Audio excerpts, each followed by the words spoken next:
आज इस दुनिया में जहां एक तरफ टेक्नोलॉजी में रोज बड़े बड़े बदलाव हो रहे हैं, वहीं ऐसी टेक्नोलॉजी भी है जिसने पूरी दुनिया को बदल कर रख दिया है। इस टेक्नोलॉजी का यूज शुरुआत में सिर्फ कुछ इंस्टीट्यूशंस में ही किया जाता था, बट अब ये टेक्नोलॉजी हर एक हाथों में पहुंच चुकी है। अगर हम इसके यूज की बात करें तो इसका use entertainment, research, learning, shopping and media, इन सभी क्षेत्रों में इसका यूज होता है। सो गाइस, हम बात कर रहे हैं इंटरनेट की, जिसकी शुरुआत 1960 के दशक में कोल्ड वार के दौरान यूएसए के डिपार्टमेंट ऑफ डिफेंस ने अप्रानेट नाम से एक प्रोजेक्ट की शुरुआत की थी। इस प्रोजेक्ट को इंस्टीट्यूशंस, यूनिवर्सिटी और गवर्नमेंट लैबों को जोड़ने के लिए किया गया था। 1969 में सबसे पहला संदेश अप्रानेट का यूज करके कैलिफोर्निया यूनिवर्सिटी लॉस एंजल्स से स्टैनफोर्ड रिसर्च इंस्टीट्यूट को भेजा गया था। इस घटना की वजह से इंटरनेट की खोज हुई थी। 1970 दशक के बाद अप्रानेट लगातार बढ़ता गया, जो कि कई सारे इंस्टीट्यूशंस और रिसर्चरों को जोड़ता रहा।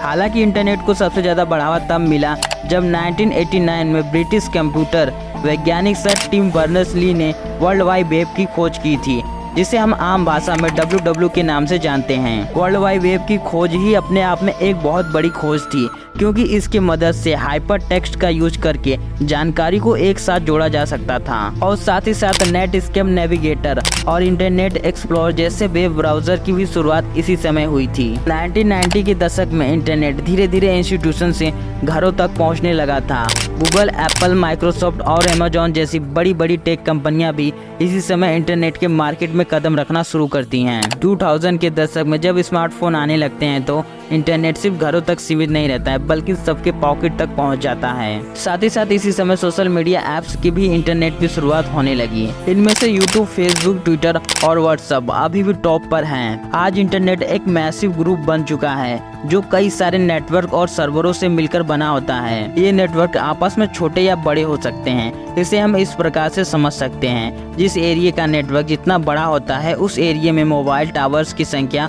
और इंटरनेट यूजर्स की संख्या उतनी ही अधिक होती है। जब हम इंटरनेट का यूज करते हैं तो इसे हम किसी डिवाइस में करते हैं, जैसे कंप्यूटर, लैपटॉप में, जिसमें इंटरनेट पर हम एक रिक्वेस्ट भेजते हैं। इस प्रोसेस को डेटा पैकेट कहते हैं। ये डेटा पैकेट रास्ते में कई सारे नेटवर्क और सर्वरों के माध्यम से आगे बढ़ता है। इन नेटवर्कों को रूटर और स्विचेस के नाम से जाना जाता है। जिस सर्वर पर डेटा होता है वो रिक्वेस्ट को एक्सेप्ट करता है और जवाब के रूप में डेटा को वापस भेजता है, जिसे हम रिस्पॉन्स कहते हैं। ये रिस्पॉन्स फिर से नेटवर्क के माध्यम से हमारे डिवाइस में वापस आता है और हमारा डिवाइस इसे समझता है और हमें जिस जानकारी की जरूरत होती है उस जानकारी को हमें दिखाता है। इसे हम एक यूट्यूब वीडियो के एग्जाम्पल के रूप में समझ सकते हैं। यूट्यूब पर तमाम तरह की वीडियो होती है, जो कि अलग अलग सर्वर पर मौजूद होता है। जब हम किसी यूट्यूब वीडियो पर क्लिक करते हैं तो आपका डिवाइस उस वीडियो के IP एड्रेस की मदद से उस सर्वर का पता लगाता है जहां पर वीडियो सेव होता है। अब आपका डिवाइस उस सर्वर को एक रिक्वेस्ट भेजता है।